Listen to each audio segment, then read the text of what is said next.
Good afternoon, everyone. Welcome to Ham Radio Basics Live, Season 3, Episode 28, Ham Radio News and Updates, August 6, 2025. School's around the corner. Man, time is just flying by. Andy, welcome. Good to see you, Cooley. Good afternoon. Thank you guys for stopping by today. Yeah, that's one thing. It's just, time is just going by pretty doggone fast. James, welcome. Good afternoon. Good to see you. Yeah, I got a particular radio I want to talk about, and an HT that we're going to spend some time on this afternoon. First of all, I want to let you know I got a new radio from TID Radio to test, and it is the TD-H3 Plus. There it is.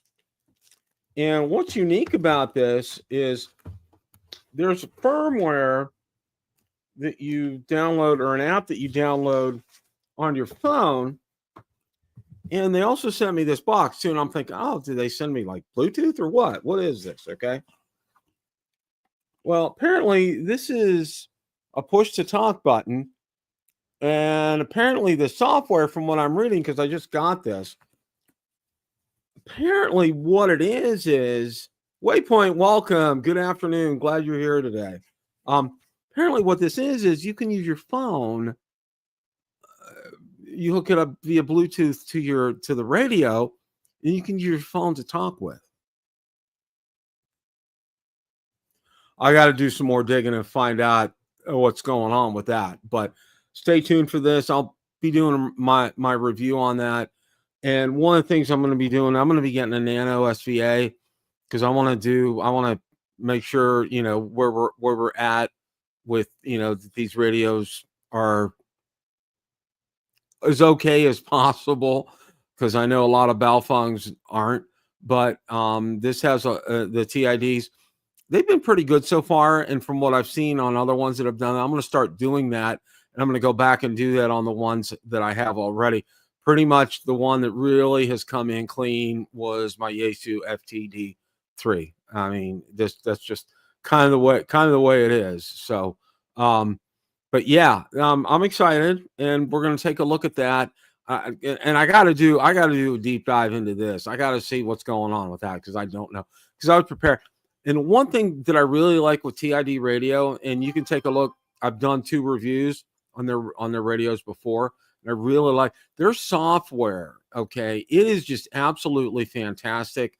Like downloading like local repeaters and getting that from your phone to your to the HT. It's seamless. It's some of the best that I've seen. So they get some really high marks for me. Tony, yeah, yes, it is, James. I'm telling you, it is. And I've done some research, and I know which one I want to get, and I have it written down somewhere. And the 2 people that really kind of guided me with this are Smoke and Ape and TO. They've done some extensive use of those and guided me for the ones to get. And there's a specific one on Amazon. You want to avoid some of the cheaper ones, but this isn't the most expensive, and this isn't the cheapest. And the software works really well with it from what I've seen. 150, 125. I think, I'm not exactly sure how much that is, but I'm really looking forward to getting it. And like I said, I'm going to go back and I'm going to do all the other radios that I have now. And then obviously I'm going to be doing it going forward with these. So that's kind of like where we're at with that. Yeah. The Tiny SA, that's, it does a great job, and I'm really, really excited about getting that. I'm going to be pulling the trigger on that really soon. So, nothing on Yaesu FTX 1F in the Optima. I mean, this is good because you guys know it's like the first few weeks this thing was out. It was like, man, it was a #1 story ham radio wise. Yeah, it is, Jeff. Yeah, I agree. I agree. The one from RNL. Yeah, absolutely. Absolutely. It was like the #1 story in ham radio, and then now it's kind of like everything's a whole lot better. And I think I think one of the things that you still want to give it some time, okay? And some people flush some things out right away with it, which is really good. So, and let's see how that cable is supposed to be coming out this month. So you could hook it up in your car. Yaesu said, we're not going to do that. And then next thing you know, Yaesu said, we're doing that. And, I think one of them's a 5-foot cable. The other one's a 10-foot. And I think even with a 10-foot, I'm like, oh man, that's really stretching it. If like you have an extended cab truck and you're running it from the back, say under your back seat up to the front. Wow. Yeah. I want to see how that's going to work. I don't know about that, but okay. Oh, that's good. That's good, Jeff. I didn't see that. I've been trying to find some things on that, but thank you for pointing that out. I'm glad there is. That's a good thing. I mean, Yesu's kind of staying on top of it, and well, they're kind of owning up. I think they're not saying it, but I think they're owning up to the fact is we all know that they wanted to get it out before Hamvention so they could get a lot of sales. I mean, that's just, you'll never hear anybody say that, but you're hearing me say that, which I think is probably the truth.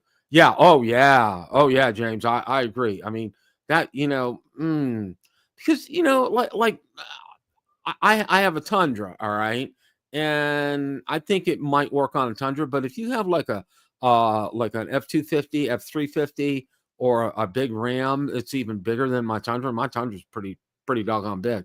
10 foot's a stretch. I mean, that's really, yeah, that's exactly what I'm thinking, James. 15 foot. Yeah, I agree.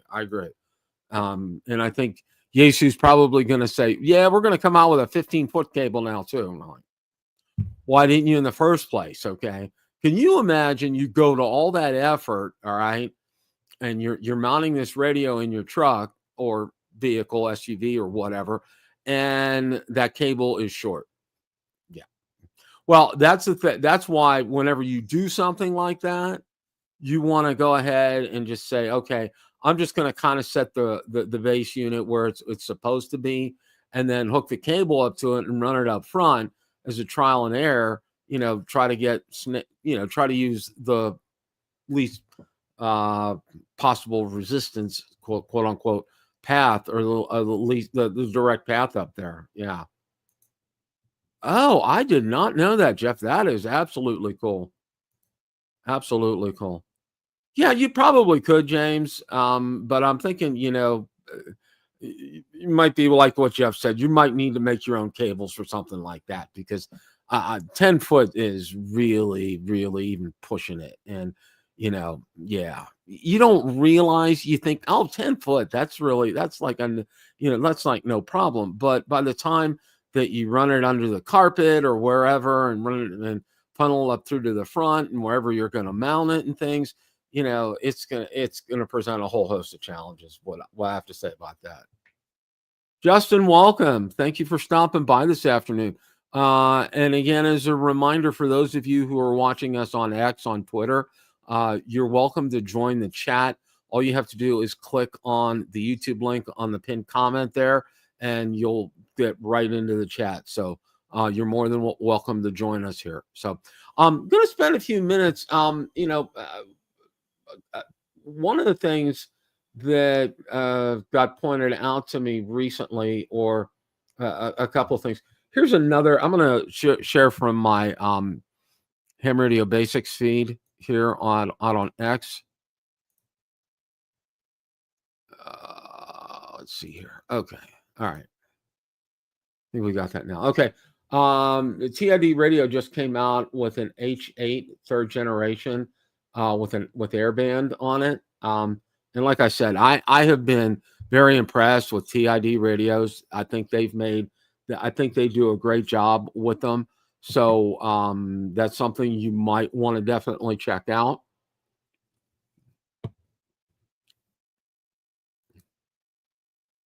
Okay, Justin. Sequoia is a good vehicle, or fifth gen Forerunner. Yep, yep, those are good. Those are good vehicles. So, and you hopefully you can find a cable that's going to be long enough for you with that. So, oh, you might not the Anatone. It's probably all in one unit. I'm sorry. Never mind. No, that's good. That's good. That's good. Oh, okay, gotcha, gotcha. Okay, Justin, that's good. And thanks for joining us, by the way. Okay, here, the Baofeng DM32UV. Okay, it's an incredible radio. It really is, and I've done it kind of a deep dive into it to take a look at some things. It has some incredible features with it, but one of the things that really kind of gets me is this, and I wanted to show this to you. Let's see if I got this here. Okay. All right. There's solar activity. Okay. Okay. There are approximately 296,076 DMR IDs assigned worldwide. This number represents the total number of unique DMR IDs issued, not the number of active contacts or users. Okay. Well, one of the things with the Baofeng DM32UV, they only accept 50,000 DMR contacts. Okay. So, and I think a lot of that, and I watched a couple of reviews on this. I think a lot of that has to do with the software that's in there. For example, you know, one of the things that was brought up during the review was that the UV32 and the DM UV32 they look exactly the same on the outside, but they're completely different on the inside. And I think some of that space that was probably inside the radio to store contacts like that has been taken up. I mean, it has, like I said, this is a feature packed radio and it does a lot. Now, one of the things that you can find out and you learn real quickly, Radio Oddity has a great email system, and they emailed me to let me know that they had the radio available. Well, Baofeng comes out with new radios probably like every other day kind of thing, but apparently it's been out for like 4 or 5 months. Um, it is, Jeff. It really is, because and that's one of the things with this radio. I'm still very intrigued, and I'll probably pull the trigger on it because it's at a decent price on Amazon here. Let's take a look and see. Okay, it's $99 on Amazon, but I don't know. Yeah, I gotta see. I gotta see where that came up here. Um, the $60 radio finally. I don't know where he got it. I mean, I think he's over in the UK when he was doing this review, but it's $99 out there, and it's $99 on Radio Oddity as well too. But again, it's pretty feature packed, and it does come with quite a bit of accessories with it as well too. I think it does have USB-C charging, which is great. But the whole thing. Jason, welcome. Thank you for stopping by this afternoon. The whole thing is, and like Jeff said, with memory, if you don't have that kind of memory on there, it really kind of cripples the phone. If you can only have 50,000 contacts when there's almost 300,000 out there. So that's, you're about 250,000 short of having all the contacts in there. Now, obviously, you want to try to have as many as possible here. But one of the things that I found out was, and I'm going to go ahead and switch screens here, is, I went ahead and I took a look out on Radio Oddity's website. And one of the things that I found was, let's take a look at this. Here's another DMR radio. Okay. This is the GD 168 DMR by Radio Oddity. And Radio Oddity makes some good radios, some of their own brands. Okay. And this is a good one. This has had good reviews. This one stores 500,000 contacts. Okay. So you're not going to run out of space with this. All right. And, now DMR is a different beast and a different animal. And that's something that It's going to take some work. So, mm, mm, mm. Craig, for that first radio, let me take a look here and see. It's 10 watts for the DM32. DM32 UV. It's 10 watts for that. I'm going to take a look and see at this other one from Radiality, the GD168 that we're looking at right now. Let's take a look and see that, because I just brought this up for comparison's sake, because I saw it supported up to 500,000 contacts, and I wanted to find something to be able to do that. Okay. This one has 5 watts of output power, the GD168. So, that 10 watts, that's pretty good. So,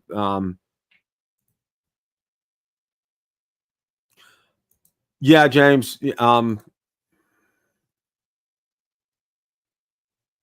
Oh, that's very cool, Jeff. Thank you for bringing that up. That's great.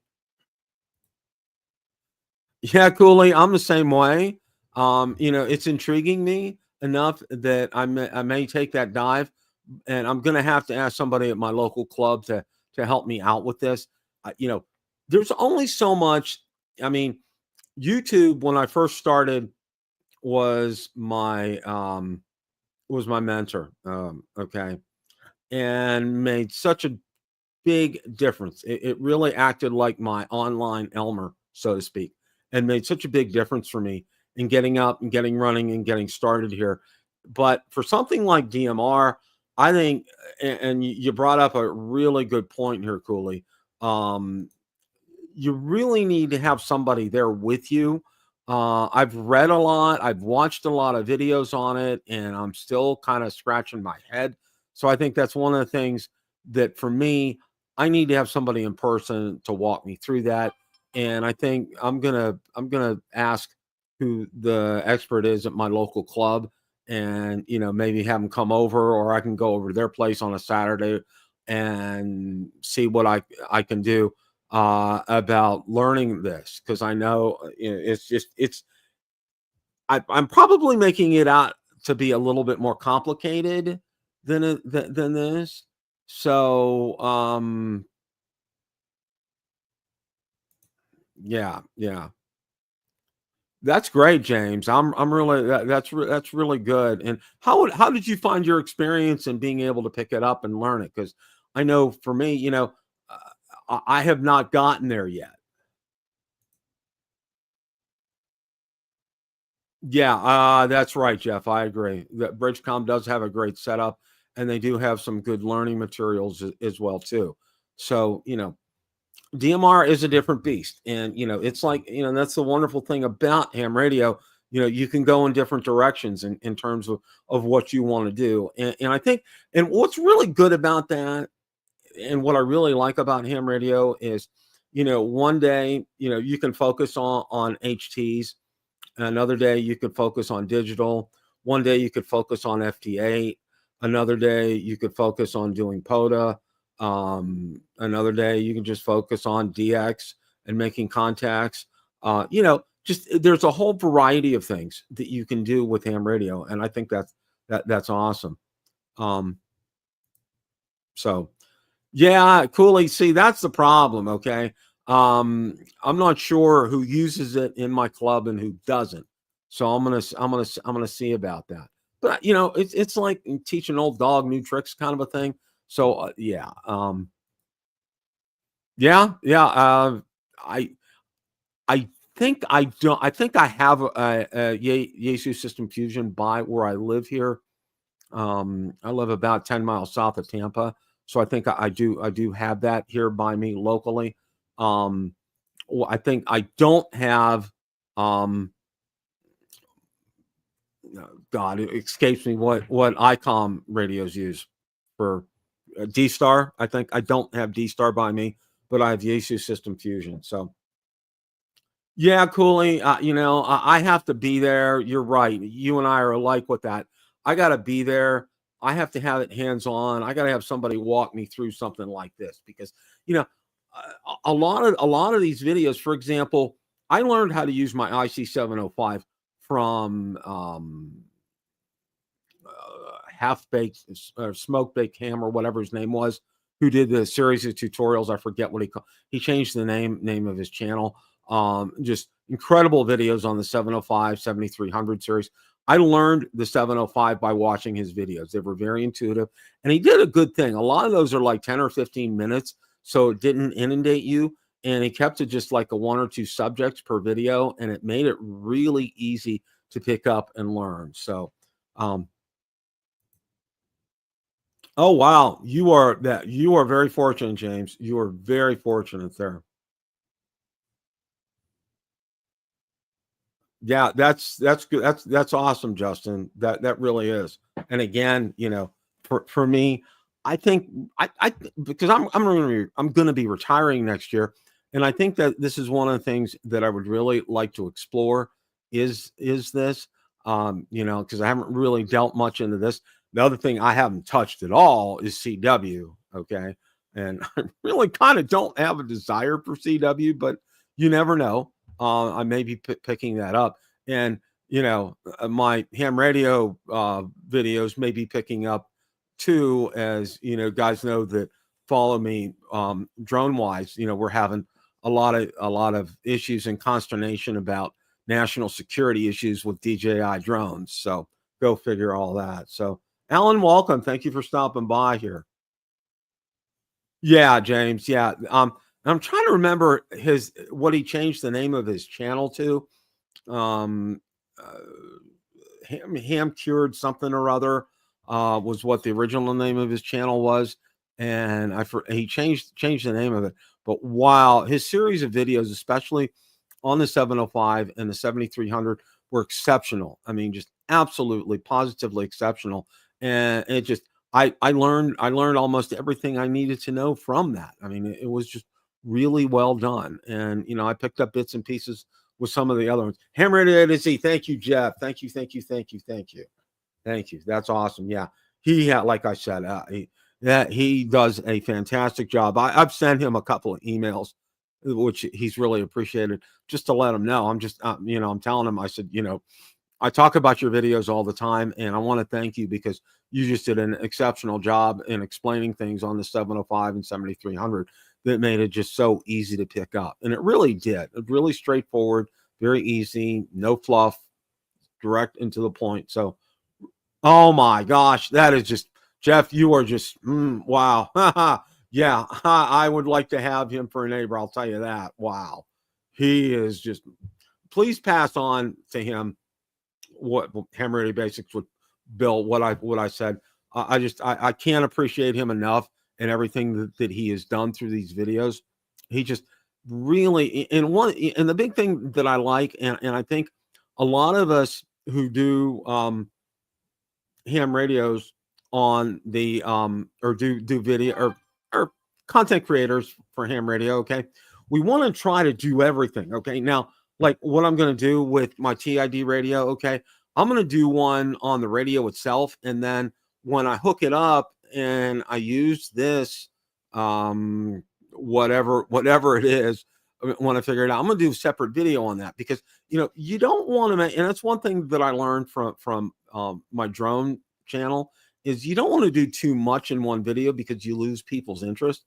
And if you make it shorter and in shorter chunks, it helps people understand and be able to pick up things. So, I think that's one of the things that I'm going to, going forward with a lot of this, for example, with this radio that I got is, I'm going to do an unboxing, show how to load the app, and then do a basic test of the radio, like I like to do with one of my other HTs, just in the house, just to hear the sound quality and so forth, and see how things are. But when there's extra accessories, or there's a pretty decent app with that, I'll probably chop that up into another video and get that out there, because I think you don't want to have too much. You don't want to, yeah. Yeah. HOA Ham Jeff is just wow. Or Bob, I'm sorry, HOA Ham. Bob just does fantastic. He's another one. And he lives here in the Tampa area. He just does exceptional videos, and I really liked his one. And I know we talked about it last week on that antenna setup he had in his attic, which was fantastic. I don't have that kind of room in my attic to do something like that. Not even in an emergency, I can't do that. But, on an emergency basis, as he showed, that worked really well. And he showed the antenna outside as well, too. So, yeah. Yeah, James, good luck and God bless on CW. I'm like, that's not going to be there for me. I'll tell you that. Oh, that's awesome, Jeff. That is awesome. See, I really wanted to go to Huntsville this year, but what really screwed me up was when I had my dental surgery. I had to take most of the next week off, which I was only planning on taking a day off. I ended up taking like 5 days off, basically the whole week that next week. And that screwed up my vacation for the rest of the year. I really can't take vacation until probably about December. And what we're going to do is we're going to head up to Ohio to see our grandchildren. So, yeah. So that really, and I really want next year, Lord willing and health wise, everything's okay and everything. We're going to get to Huntsville. I really want to go there. I know a lot of people have really enjoyed it. A lot of people have said it's their favorite ham fest to go to. And, and I talked to the folks there when I went last year to Hamcation. Huntsville Ham Fest had a booth there and talked to them. Wonderful people, really wonderful people. I love the videos I've seen from Huntsville. Everything's basically in one building as well, too. They have a nice session for the YouTubers. It's very friendly. It seems like a very friendly atmosphere, and I really, really, really want to see about getting there. So, want to thank you guys for stopping by this afternoon. Thank you so much. Really, I appreciate that. I'm going to be getting I'm probably going to be dipping my toes in this as far as digital is concerned, and taking a look and seeing, what all is involved, what I got to do. And like I said, I'll be getting with, hopefully, one of the Elmers from my club who knows DMR.